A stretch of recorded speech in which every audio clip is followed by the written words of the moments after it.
Class 10th का जो सामाजिक विज्ञान का मॉडल पेपर है विद मोस्ट इंपॉर्टेंट क्वेश्चन वो लेके आ गया हूँ बेटा। तो स्टार्ट करते हैं खंड क से। ठीक है, बहुविकल्पीय प्रश्न है। क्वेश्चन क्या कह रहा है, बेल्जियम मॉडल की मुख्य विशेषता क्या थी? तो सत्ता में सभी जातीय समूह की साझेदारी, ये उनकी सबसे मुख्य विशेषता थी। देखो, मैं बाकी लोगों की तरह बाकी तीन ऑप्शन नहीं पढ़ता कभी भी। क्यों? क्योंकि जब हम क्वेश्चन पढ़ रहे हो अगर ये सब भी पढ़ने लग गए ना तो ये चीज़ हमारे दिमाग में चली जाती है। तो क्वेश्चन के साथ साथ गलत गलत जो आंसर है वो भी दिमाग में जाता है। तो वो सही नहीं मानता मैं। तो जो ऑप्शन सही होता है उसका बस सही आंसर ही मैं बोलता हूँ ताकि वही दिमाग में रहे। फालतू के जो ऑप्शन है वो आपके दिमाग में ना रहे। कह रहे महात्मा गांधी ने किस घटना के कारण असहयोग आंदोलन स्थगित कर दिया था? वो है बेटा चोरा चोरी कांड। ठीक है, अगले क्वेश्चन पे आते हैं। वो है 1861 में दो तीन निकाल लेना। संयुक्त इटली का शासक कौन था? तो विक्टर इमैनुअल ये थे।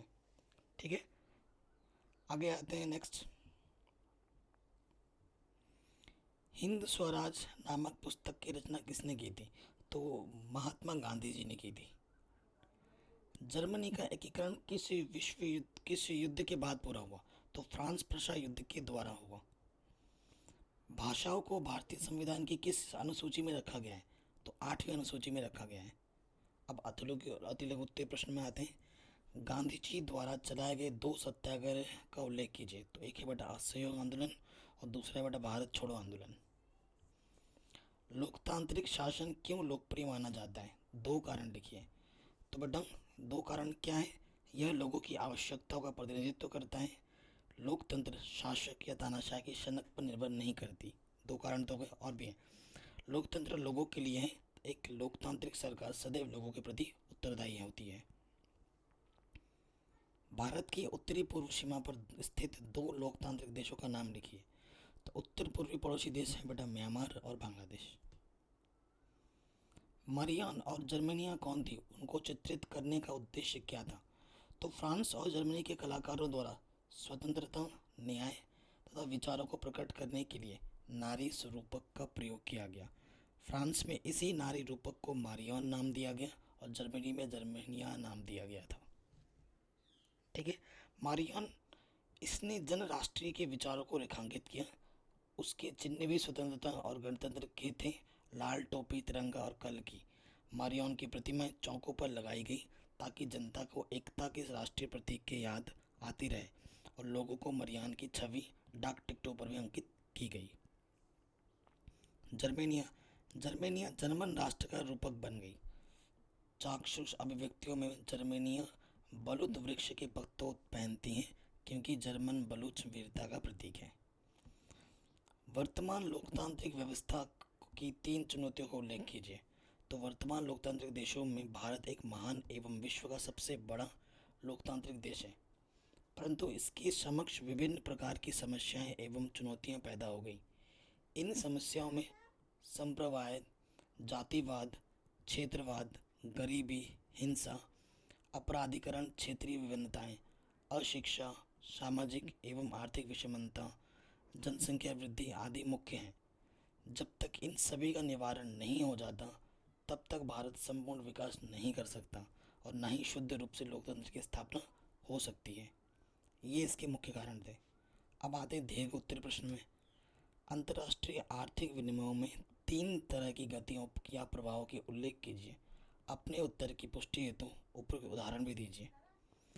तो उत्तर क्या होगा? अर्थशास्त्रियों ने अंतर्राष्ट्रीय आर्थिक विनिमय में तीन तरह की गतियों या प्रभावों का वर्णन किया जिनको उदाहरण के साथ बताया गया है। नंबर 1 व्यापार का प्रवाह, श्रम का प्रवाह, पूंजी प्रवाह। ठीक है, तो व्यापार का प्रवाह क्या है बेटा? 18वीं शताब्दी के अंतिम दशकों में ब्रिटेन की जनसंख्या तेज़ी से बढ़ने लगी थी। नतीजा देश में भोजन की मांग भी बढ़ी।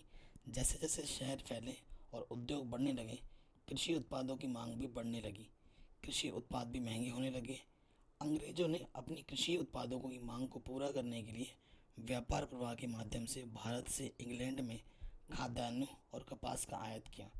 बहुत छोटे पैमाने पर ही सही, लेकिन इस तरह के नाटकीय बदलाव हम अपने यहाँ पंजाब में भी देख सकते हैं।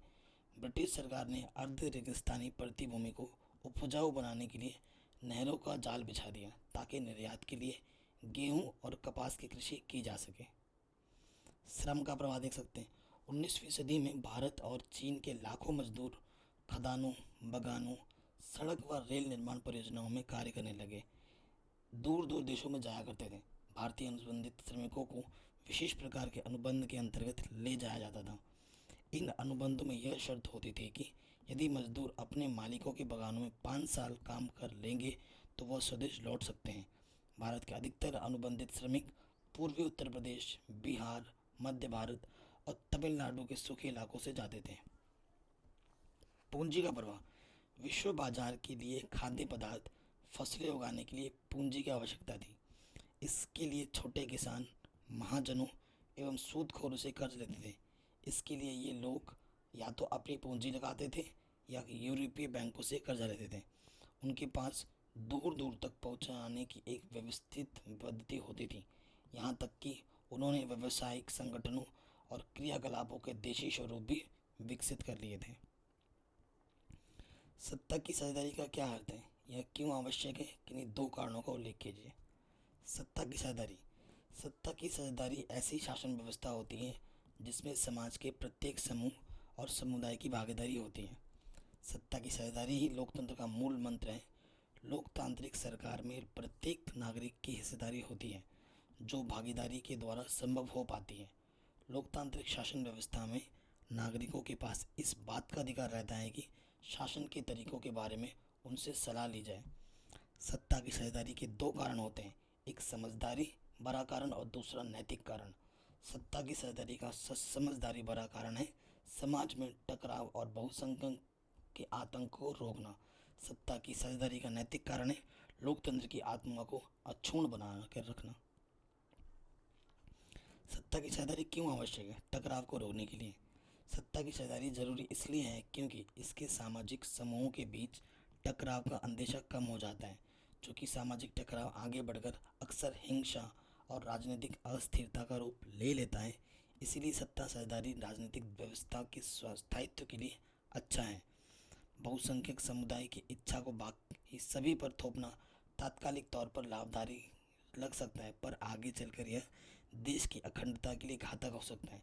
बहुसंख्यकों का आतंक सिर्फ अल्पसंख्यकों के लिए ही परेशानी पैदा नहीं करता, अक्सर यह बहुसंख्यकों के लिए भी बर्बादी का कारण बन जाता है। लोकतंत्र की आत्मा। सत्ता की साझेदारी वास्तव में लोकतंत्र की आत्मा है। लोकतंत्र का अर्थ ही होता है कि जो लोग इस शासन व्यवस्था के अंतर्गत हैं उनके बीच सत्ता को बांटा जाए और ये लोग उचित ढंग से रहें जिससे देश की अखंडता और संप्रभुता पर कोई आँच ना आए।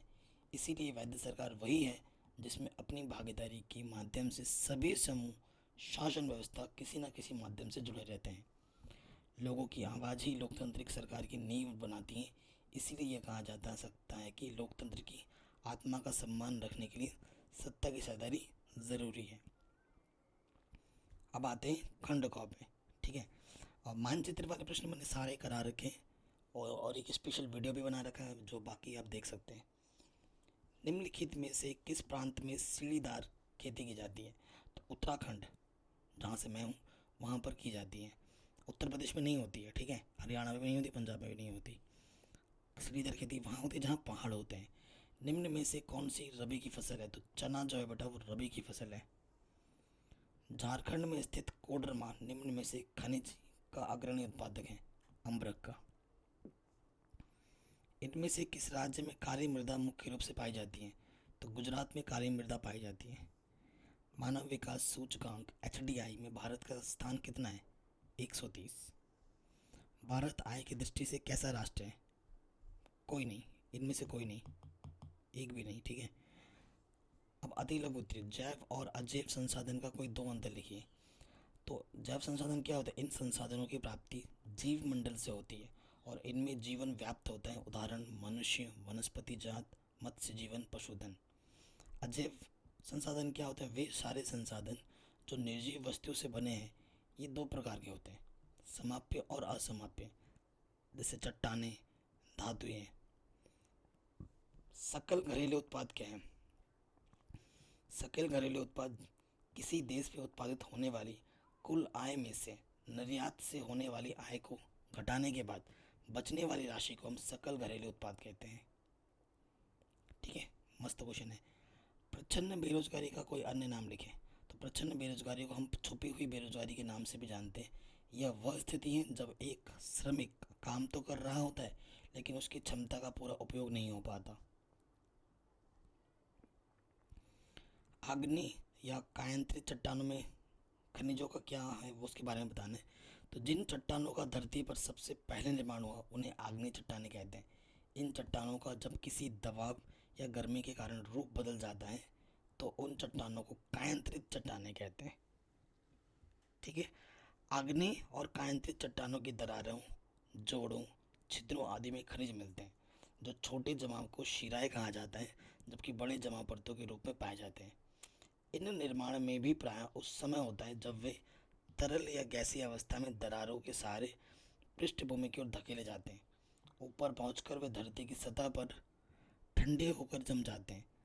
जस्ता, तांबा, जिंक, शीशा जैसे मुख्य धात्विक खनिज इस प्रकार छोटे या बड़े जमाव एवं परतों में पाए जाते हैं। वैश्वीकरण क्या है? संक्षिप्त टिप्पणी लीजिए। वैश्वीकरण से तात्पर्य उस प्रक्रिया से है जिसके द्वारा विभिन्न देशों के बीच परस्पर संबंध की भावना का संचार हो। वैश्वीकरण की भावना से वैश्विक आधार पर तीव्र एकीकरण का वातावरण निर्मित होता है। विभिन्न देशों के बीच वस्तुओं, सेवाओं, निवेश और प्रौद्योगिकी का आदान प्रदान वैश्वीकरण के परिणाम स्वरूप ही संभव हुआ है। आज संपूर्ण विश्व परस्पर काफ़ी निकटता अनुभव करता है तथा सभी देश विश्व परिवार के सदस्य के समान हो गए हैं। वैश्वीकरण द्वारा मुख्य रूप से निम्नलिखित उपलब्धियां विश्व स्तर पर प्राप्त हुई हैं। नंबर 1 है बहुराष्ट्रीय कंपनियों का विकास, नंबर 2 है प्रौद्योगिकी का विकास और नंबर 3 है संचार परिवहन के साधनों का विकास। अंतर्राष्ट्रीय बाजार किसे कहते हैं? इनकी 5 विशेषताएं लिखें। तो अंतर्राष्ट्रीय बाजार क्या होता है? जब किसी वस्तु के क्रेता विक्रेता विश्व के विभिन्न राष्ट्रों से वस्तु का क्रय विक्रय करते हैं या जब किसी वस्तु की मांग देश विदेश में हो तो उस वस्तु का बाजार अंतर्राष्ट्रीय होता है। जैसे सोना, चांदी, चाय, गेहूं आदि वस्तु की बाजार अंतर्राष्ट्रीय है क्योंकि इसकी ज़रूरत सभी देशों को होती है। अंतर्राष्ट्रीय बाजार की विशेषताएं क्या है? अंतर्राष्ट्रीय बाजार उन ग्राहकों की आवश्यकताओं को पूरा करता है जिनको किसी विशिष्ट सामान की ज़रूरत होती है। अंतर्राष्ट्रीय बाजार ग्राहकों को या फर्मों को खरीदे गए माल पर प्रीमियम के रूप से भुगतान करने के लिए सक्षम बनाता है जो उनकी सभी ज़रूरतों को पूरा करते हैं।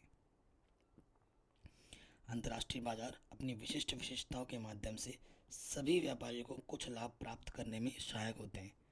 अंतर्राष्ट्रीय बाजार सभी व्यापार फर्मों, अच्छी वृद्धि क्षमता के सभी व्यापारियों के लिए एक लाभ केंद्र होता है। अंतर्राष्ट्रीय बाजार अपने ग्राहकों के व्यापार को अंतर्राष्ट्रीय स्तर पर प्रसार करने में भी सहायक होते हैं। अंतर्राष्ट्रीय बाजार आपको राजस्व के नए स्रोत तक पहुंचाने में प्रदान करते हैं जो आपको व्यवसाय को अधिक वित्तीय क्षमता दे सकता है। तो ये सारे गुण आपको अंतर्राष्ट्रीय बाजार में देखने को मिलते हैं। वैश्वीकरण का प्रभाव एक समान नहीं है, इस कथन की अपने शब्दों में व्याख्या कीजिए। तो देखो बेटा, विभिन्न देशों के बीच परस्पर संबंध और तीव्र एकीकरण की प्रक्रिया ही वैश्वीकरण कहलाती है। आप जानते हैं वैश्वीकरण का विश्व के सभी देशों पर गहरा प्रभाव पड़ा किंतु यह प्रभाव एक समान नहीं है। स्थानीय एवं विदेशी उत्पादकों के बीच प्रतिस्पर्धाओं में धनी वर्ग के उपभोक्ताओं को लाभ हुआ है। इन उपभोक्ताओं के समक्ष पहले से अधिक विकल्प हैं और वे अनेक उत्पादों की उत्कृष्टता, गुणवत्ता और कम कीमत से लाभान्वित हो रहे हैं। परिणाम स्वरूप ये लोग पहले की अपेक्षा एक उच्चतर जीवन स्तर तक उपभोग कर रहे हैं। मतलब जो अमीर थे वो और अमीर बनते जा रहे हैं। वैश्वीकरण से सभी संख्या में छोटे उत्पादकों और कर्मचारियों को कई चुनौतियों का सामना करना पड़ रहा है। बैटरी, प्लास्टिक, खिलौने, टायर, डेयरी उत्पाद एवं खाद्य तेल के उद्योग कुछ ऐसे उदाहरण हैं जहां प्रतिस्पर्धा के कारण छोटे निर्माता टिक नहीं सके और कई इकाइयां उनकी बंद हो गई जिसके चलते अनेक श्रमिक बेरोजगार हो गए। वैश्वीकरण और प्रतिस्पर्धा के दबाव ने श्रमिकों के जीवन को व्यापक रूप से प्रभावित किया है। बढ़ती प्रतिस्पर्धा के कारण श्रमिकों का रोजगार लंबे समय के लिए सुनिश्चित नहीं रहा। वैश्वीकरण के कारण मिले लाभ में श्रमिकों को न्याय संगत हिस्सा नहीं मिला। ये सभी प्रमाण संकेत करते हैं कि वैश्वीकरण सभी के लिए लाभप्रद नहीं रहा है।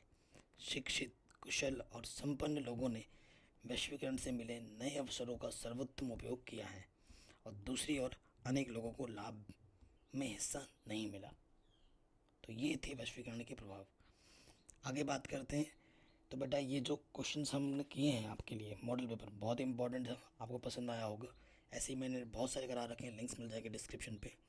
और सामाजिक के बाद आपका गणित का पेपर है 12 अप्रैल को, तो उसकी भी तैयारी हम पहले से ही करा रहे हैं और भी क्वेश्चंस हम आपके लिए लेके आएंगे। तो चैनल पे बने रहिएगा और नए हैं तो सब्सक्राइब करके अपना प्यारा सपोर्ट ज़रूर दें।